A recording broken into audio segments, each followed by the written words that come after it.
ir pagājuši aptuveni 6 mēneši no Donalda Trumpa otrās prezidentūras.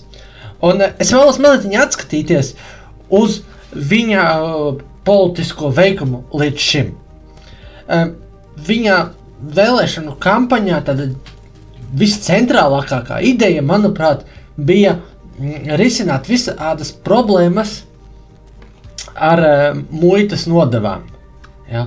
Angļu valodā viņš saka tariff. Ja? Tātad, šīs nodevas uz ievestajiem produktiem, viņa prāt, ir vispār viskaistākais vārds, kāds vien eksistē, un šai ziņā viņš tiešām ir gājis uz priekšu, viņš ir paaugstinājis tās nodevas, bet tā viņa rīcība ir tāda izteikti nesabalansēta un nestrukturēta un haotiska. Un faktiski viņš ar to savu šurpu-turpu attieksmi rada diezgan lielu nestabilitāti ekonomiskajā pasaulē. Un iespējams ar laiku novedīs pie ekonomiskas lejupslīdes. Pati tie tarifi ekonomikai nenāktu par labu, ja? Viņi varbūt nebūtu tik slikti, ja viņi būtu paredzami, ja viņi jau laikus iepriekš tiktu paziņoti, laikus iepriekš tiktu komunicēti. Ja? Kad tiešām jau laicīgi mēnešus iepriekš cilvēki varētu sagatavoties, un tad, kad viņi būtu spēkā, tad viņi arī paliktu kādu laiku. Ja? Ar to uzņēmēji varētu drīzāk strādāt. Bet viņa stils ir drīzāk tāds, ka viņš pēkšņi kaut ko izdomā, kaut kad nakts vidū mazliet kaut kā noskaņojās, un tad tajā Twitterī vai X vai arī savā Truth Social platformā, sociālajā platformā ieraksta, tagad tam un tam būs tarifi, tiem mēs atcelsim, tiem nē, un bieži rodas iespējas, ka pat viņa komanda, viņa administrācija ir pārsteigti par šiem izgājieniem. Ļoti bieži rodas iespējas, ka tie ir tādi vienkārši pēkšņi impulsīvi lēmumi, ka tie tarifi tiek pieņemti vai netiek pieņemti. Tā kā, neparedzamība Trumpam, protams, bija vienmēr tāda stiprā pusē, ja? Tas arī padara viņu pa tādu ļoti interesantu politiķi, ka viņam ir pēkšņi grūti paredzami pārsteidzoši pavērsieni, un ir interesanti sekot līdzi viņam politiskajām gaitām, bet no otras puses, skatoties no ekonomiskā skatu punkta, tas viss, protams, nav jauki. Tas nav jauki, jo tur ir būtiski plānoti, projektēti investīciju un ieguldījumu pasākumi, kuri ir orientēti uz ilgtermiņu. Un ja tāds pēkšņi pusnakts kaut kāds ieraksts kaut kādā sociālā platformā to visu var izjaukt, kurš ir nācis no intuīcijas, tad tas vienkārši rada bezjēdzīgu ekonomisko slodzi. No otras puses, protams, ir jāatzīst, ka tā viņa kritika dažādos punktos fundamentālā līmenī ir pareiza, ir sevišķi pret Ķīnu. Ķīna nav brīva tirgus ekonomika, viņiem ir kaut kāds Ķīnas komunisma, kapitālisma miks, kur valsts institūcijas vēl baigi visos tajos procesos iejaucās. Un, faktiski tas, ka Trumps tagad ir pie šprices, un ka viņš arī pirmajā reizē tika ievēlēts, ir rezultāts no tā, ka kopš Ķīnas uzņemšana Pasaules tirdzniecības organizācijā ap 2000. Gadu, man liekas, 2001. Gadā tas bija, notika no visiem ASV prezidentiem nav bijusi nekāda nopietna un būtiska rīcība saistībā ar to, ka Ķīna nekad tos Pasaules tirdzniecības organizācijas noteikumus nav ievērojusi un implementējusi. Kaut kādus mazsvarīgos, kuri viņiem vēl ar visu to komunistisko dzīves stilu vēl drīzāk sajiet kopā, viņiem, protams, sanāca jau pieņemt spēkā ķīniešiem, bet tādus daudzus citus, viņi tomēr, kas būtiski iet pretrunā ar viņu komunistiskajām idejām un ar viņu totalitāro valdības stilu, tās nekad nav tikušas īstenotas, pieņemtas spēkā. Un gan George Bush, gan Obama pēc tam, gan arī Baidens neizcēlās ar to, ka viņi to kaut kā asi kritizētu. Pats Trumps arī uz to normu neievērošanu negāja, viņš to pasniedz tā drīzāk populistiskāk, bet dienas beigās, manuprāt, Trumpa uzvaras ir saistītas ar to, ka Ķīna kļūst aizvien lielāks spēlētājs, ka Ķīna ietekmē pasaules ekonomiku, ka citu vietu pasaulē cilvēki zaudē darba vietas, un Ķīnā viņas rodas, tāpēc, jo Ķīna nespēlē pēc, kā lai saka, pasaules tirdzniecības organizācijas noteikumiem. Viņi ilgstoši tos noteikumus neievēro, viņiem pilnīgi nekas nenotiek saistībā ar to. Un, Trumpa pieeja, ka viņš tur fokusēs uz to Ķīnu un apgalvo drīzāk tādā populistiskā virzienā, ka viņi tur zog darba vietas un iznīcina Amerikas dzelzs industriju un tā tālāk, ir vismaz kaut kādā līmenī mēģinājums, varbūt ne tas kompetentākais, varbūt ne tas vislabāk strukturētākais, bet vismaz kaut kā līmenī tas ir mēģinājums šo problēmu kaut kā risināt. Viņai stāties pretī, jo ne Bush, ne Obama, ne Baidens to problēmu neatzina, viņiem tas nebija fokus uz to, un, ir kaut kādi cilvēki, kur saka, Obamas administrācijā tur daudzi gudri cilvēki, kompetenti strādāja un tā, bet, kur viņiem tā kompetence bija, bet šajā jomā katrā ziņā ne, un, tā tās lietas izvērtās. Attiecīgi, es uzskatu, ka Trumpam ir kaut kāda sava idejiskā pamatotība. No otras puses ir arī jāatzīst, ka Ķīna ir vienkārši specializējusies uz visādu mantu ražošanu. Ja?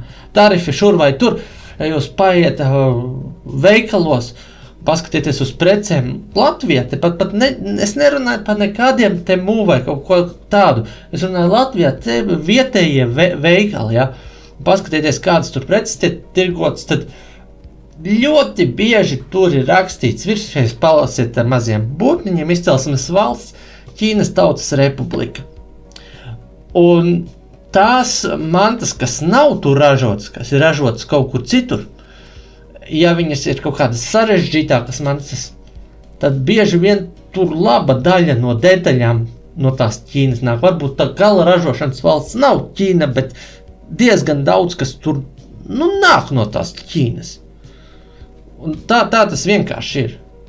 Viņi ir uz to specializējušies, viņi ir tajā jomā pilnveidojušies, viņiem nav pat obligāti vislētākais darba spēks. Man liekas, kaut kādā Bangladešā vai kaut kur citur ir lētāk, vai Āfrikā.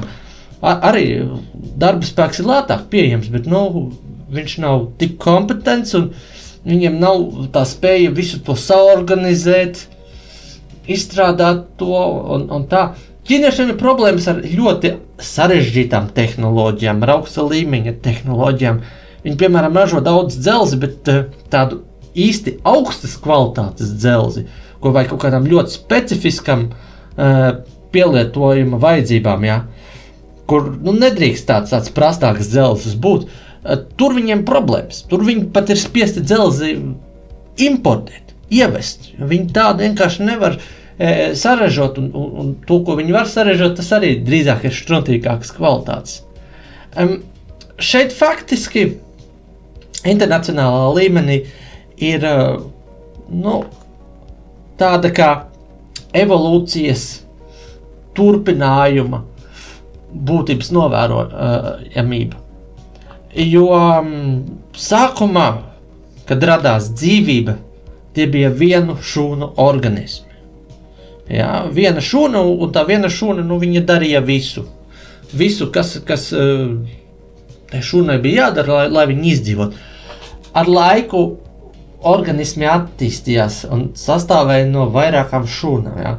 Es tagad kā dzīva būtne sastāvu no dažāda veida šūnām. Jā. Un tur smadzenēs ir tādas šūnas, uz ādas ir tādas, asinsvadi būvēti ir no citām šūnām un tā tālāk. Kā tad ir notikusi specializācija.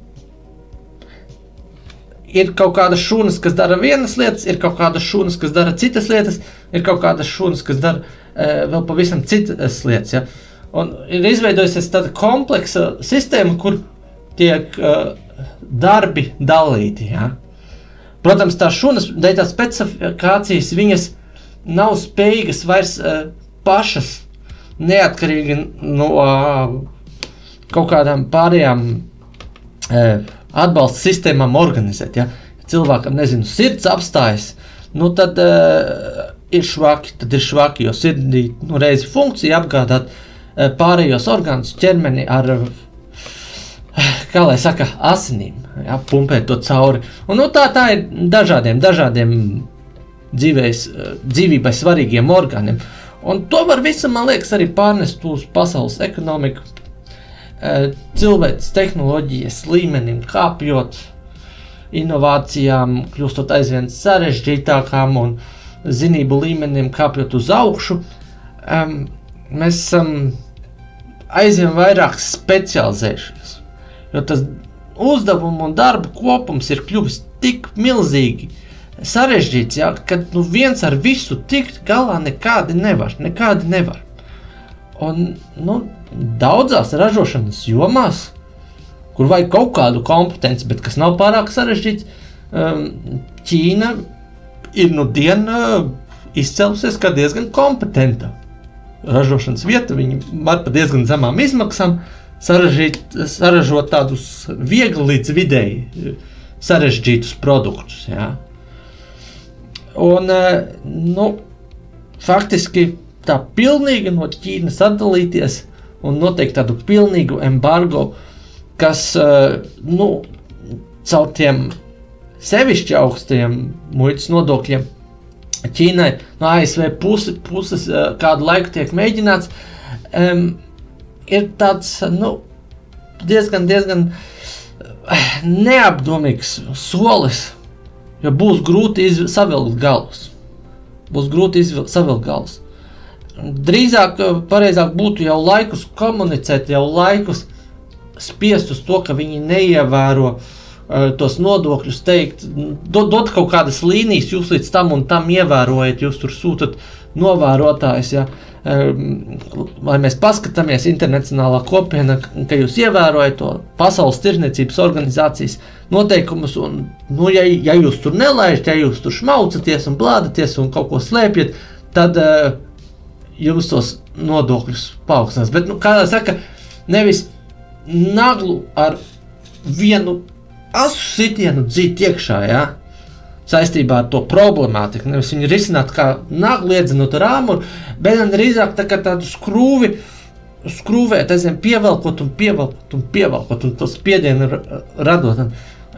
Dodot Ķīnai tādu kā skaidru sapratni par to, ka viņiem vajag pamainīt, ka nevar vairāk tā darīt, kā viņi darījuši. Jā. Tālūk varētu es atskatīties uz to Trumpa administrācijas pirmo 6 mēnešu veikumu. Protams, tur ir darīts vēl daudz krietni citās jomās, jā, tur ir Epsteina, tie faili, jā, kur tagad Trumps negodā krīt, tur ir visādi likumi, migrācija, vēl daudz dažādas tēmas, bet tagad jau es par ekonomiskajiem jautājumiem jau mazliet dziļi iegrimu, konkrēti vispār tikai par tiem muitas tarifiem, jeb muitas nodevām un attiecīgi, vismaz šai jautājumā jūs iepazināties ar progresīvo pirātu jūrniecības nostāju ar manu nostāju. Un, kopsavilkumā es domāju, ka tā viņa politika pašā kodolā saturēja daudzus pareizus punktus. Un tā viņa ideja, fundamentālā ideja,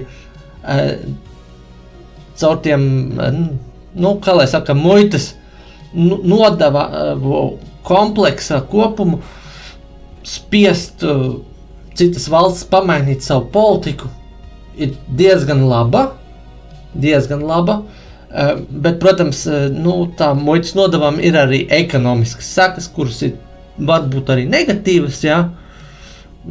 Bet, šāds solis ir jādara, jo ilgu gadu laikā ir ielaista problēma. Bet man arī jāatzīst, ka, šīs pamata idejas īstenošana praksē klibo. Viņa nav laba. Un diezgan zīmīgs šajā visā kontekstā ir apgalvojums Trump always chickens out, ir saīsināti tako. Tas nozīmē latviešu valodā pārtulkot aptuveni tā, ka Trumps vienmēr sabīstās un atkāpjās no savām iecerēm. Tas kaut kā tā ir. Ja viņš grib tiešām īstenot savu politiku, un kaut kāds grib viņam tajā jautājumā ir, tad pareizāks solis, manuprāt, būtu laikus komunicēt, un tad jau uz priekšu skatoties, izcenot viņa idejas, un tad arī viņas atstāt spēkā, nevis tādu šurpu, turpu un ar pusnakts kaut kādiem Twitter ierakstiem visas lietas bīdīt. Paldies, ka skatījāties!